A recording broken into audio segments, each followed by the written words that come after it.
Assalamualaikum warahmatullahi wabarakatuh. Perkenalkan, nama saya Rizky Sabili Salam dari kelas Pendidikan Vokasional Teknik Mesin. Di sini saya akan sedikit menjelaskan apa itu puasa, landasan kesehatan, dan mental. Pertama, pendahuluan. Akal sehat terdapat dalam tubuh yang sehat. Untuk memelihara kesehatan tubuh dan membina tubuh yang sehat, Islam mengajarkan umat agar mengkonsumsi makanan bernutrisi yang halalan thayyibah seperti susu dan madu, dan tidak mengkonsumsi makanan yang diharamkan oleh Allah Subhanahu wa taala.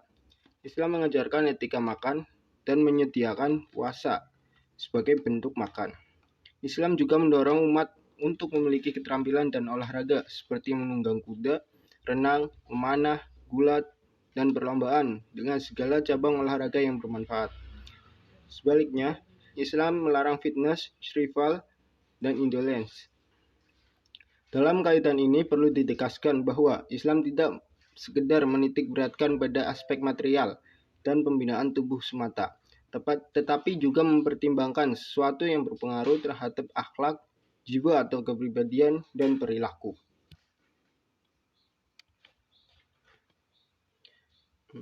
A. Makanan halal dan makanan haram. Prinsip dasar Islam mengenai makanan ini adalah menghalalkan semua jenis makanan yang mempunyai faidah dan tidak membahayakan bagi kesehatan jasmani manusia. Sebagai firman Allah Subhanahu wa taala yang berbunyi, "Mereka menanyakan kepadamu, apakah yang dihalalkan bagi mereka? Katakanlah, dihalalkan bagimu yang baik-baik dan buruan yang tangkap oleh hewan buas yang telah kamu ajar dengan melatihnya untuk berburu. Kamu mengajarnya menurut apa yang telah diajarkan Allah Subhanahu wa taala kepadamu. Maka makanlah dari apa yang ditangkapnya untukmu dan sebutlah nama Allah atas binatang buas itu waktu melepasnya. Dan bertakwalah pada Allah, sesungguhnya Allah amat cepat hisabnya." Quran Surat Al-Maidah surat 5 ayat 4.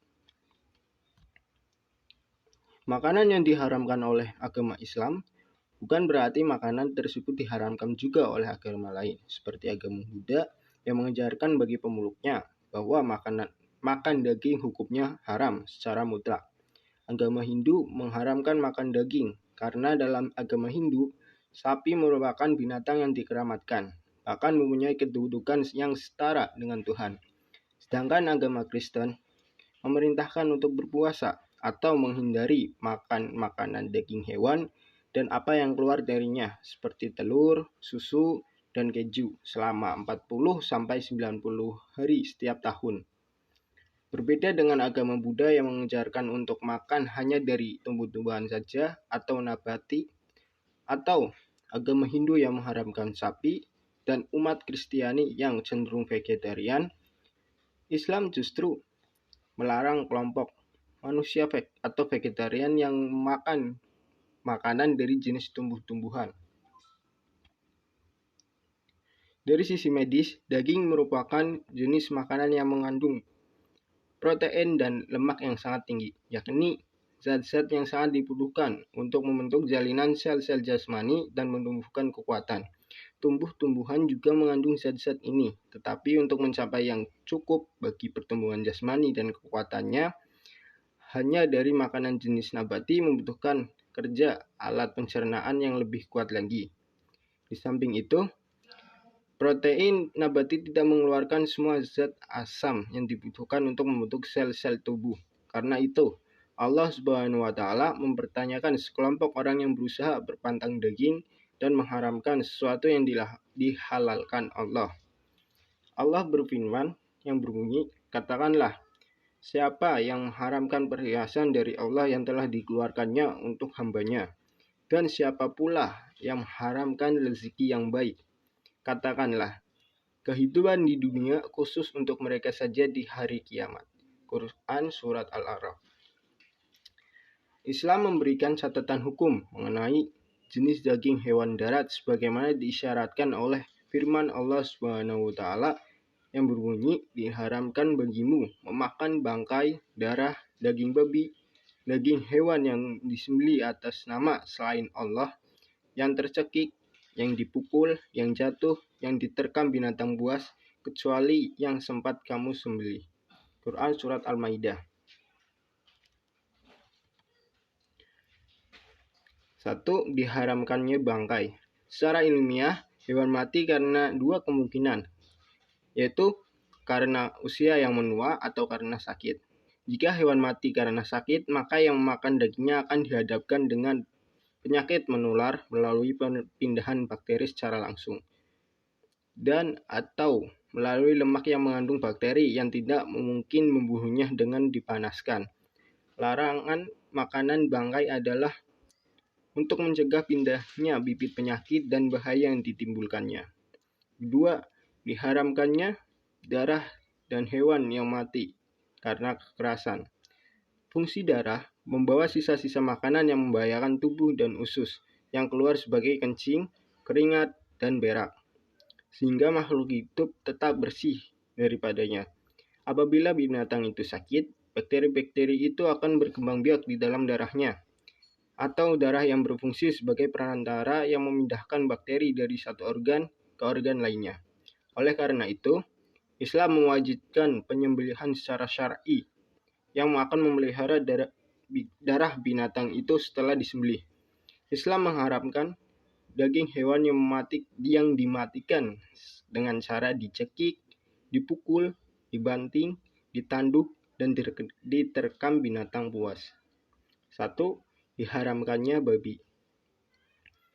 Fatwa ilmiah lewat penelitian laboratorium membuktikan ada 5 faktor yang mendorong diharamkannya babi, yaitu 1.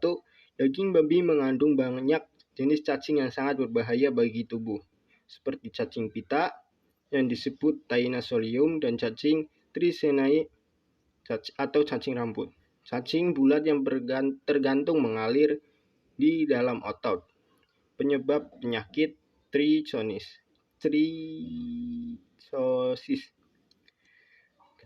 Kedua, daging babi lebih banyak memungkinkan untuk memindahkan segala jenis penyakit daripada jenis lainnya. Ketiga, minyak babi sulit dicerna dan kemungkinannya bertambah untuk terserang penyakit pada pencernaan, liver atau saraf menjadi beku. Keempat, influenza yang ganas. Sains modern menjelaskan bahwa babi berfungsi sebagai pembawa atau penyimpan bakteri ketika influenza mewabah di tengah-tengah petani dan peternak babi, yang disebut dengan avian influenza. Selain babi, Islam melarang daging hewan pemakan daging lainnya. Dalam biologi, hewan dikelompokkan menjadi 3, yaitu herbivora atau pemakan tumbuhan, karnivora atau pemakan daging, dan omnivora yaitu pemakan segala. Herbivora umumnya jinak dan dapat diternakan seperti onta, sapi, kambing, kerbau, kelinci, dan kijang. Sebaliknya, karnivora mempunyai taring seperti serigala, singa, pelanduk, dan anjing, atau memiliki kuku yang tajam seperti elang, gagak, dan lain sebagainya. Puasa dan kesehatan fisik. Makanan yang sehat merupakan dasar untuk membina tubuh yang sehat. Karena itu Islam sekedar memperhatikan kesehatan dari makanan yang berbahaya seperti bangkai, darah, dan daging babi serta minuman keras. Akan tetapi juga memotivasi manusia untuk makan makanan yang bergizi dan berguna bagi kesehatan jasmani seperti daging, susu, madu, dan kurma, serta memerangi mazhab nabati atau vegetarian yang mengharamkan daging. Makanan yang baik dari segi Islam punya ciri-ciri sebagai berikut. 1. Makanan yang bersih dari segi rupa, bau, dan zatnya. 2. Makanan yang mempunyai unsur-unsur yang diperlukan oleh jasmani. 3. Makanan yang baik dari segi jasmani dan kejiwaan. Selain itu, ajaran Islam juga memperhatikan tentang norma-norma makan, waktu makan, dan etika makan. Etika makan dalam Islam antara lain mencuci tangan atau berwudu sebelum dan sesudah makan, makan dengan tangan kanan, sedangkan tangan kiri digunakan untuk hal lain seperti cebok, atau memakai sendal, meraih dan mengunyah makanan yang baik, tidak tergesa-gesa, dan tidak memasukkan suapan kecuali setelah menelan sehingga bakteri dan lalat tidak jatuh ke dalamnya. Secara normatif, Islam mengajarkan agar umat muslimin tidak terlalu berlebihan dalam makan, tidak rakus sampai kekenyangan yang menyebabkan usus tersisa, mengganggu pencernaan, menjadikan proses pencernaan begitu sulit, membuat makanan dalam perut cepat asam, dan kadang-kadang menimbulkan luka, infeksi pada usus besar dan usus 12. Karena itu, umat muslim dianjurkan untuk meninggalkan hidangan sebelum terasa kenyang, sebagaimana keterangan berikut. Makan dan minumlah, tetapi jangan berlebihan. Sesungguhnya Allah Subhanahu wa Ta'ala tidak menyukai orang-orang yang berlebihan. Quran Surat Al-A'raf. Kami adalah suatu kaum yang tidak makan melainkan setelah lapar, dan jika makan tidak sampai kenyang. Cukuplah bagi anak Adam beberapa suap untuk menegakkan tulang punggungnya. Kalau ia terpaksa harus melakukan lebih dari itu, maka sepertiga untuk makanannya, sepertiga untuk minumnya, dan sepertiga untuk nafasnya. Faedah puasa, yaitu 1. Mengistirahatkan sistem pencernaan makanan seperti perut, usus, serta meringankan beban bagi setiap sistem pembuangan. 2. Membantu sistem penyaringan sisa-sisa pencernaan dan kosin yang terkumpul melalui hati, buang pinggang, dan rongga-rongga kulit. 3. Puasa dapat mencegah, memulihkan, dan menyembuhkan penyakit, antara lain darah tinggi, reumatisme, kencing manis, dan lain-lain. Puasa dan kesehatan mental spiritual. Selain faedah fisik, puasa memiliki faedah besar dari segi mental maupun spiritual.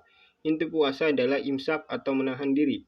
Sedangkan menahan diri merupakan kecerdasan emosi yang meliputi disiplin dan pengendalian diri, bertindak penuh tanggung jawab, dan mengurangi tindakan impulsif, serta hidup bersahabat.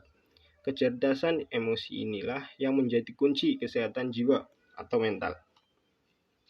Nah, untuk kesimpulannya, jadi pada intinya, makanan halal adalah makanan yang baik yang dibolehkan memakannya menurut ajaran Islam, yaitu sesuai dalam Al-Quran, dan makanan yang baik yaitu segala makanan yang dapat membawa kesehatan bagi tubuh, dapat menimbulkan nafsu makan, dan tidak ada larangan dalam Al-Quran maupun hadis. Terkait dengan puasa, kesehatan fisik dan mental spiritual adalah puasa sebagai pengobatan jiwa, puasa sebagai pereda kejahatan, syahwat, dan pengendalian hawa nafsu.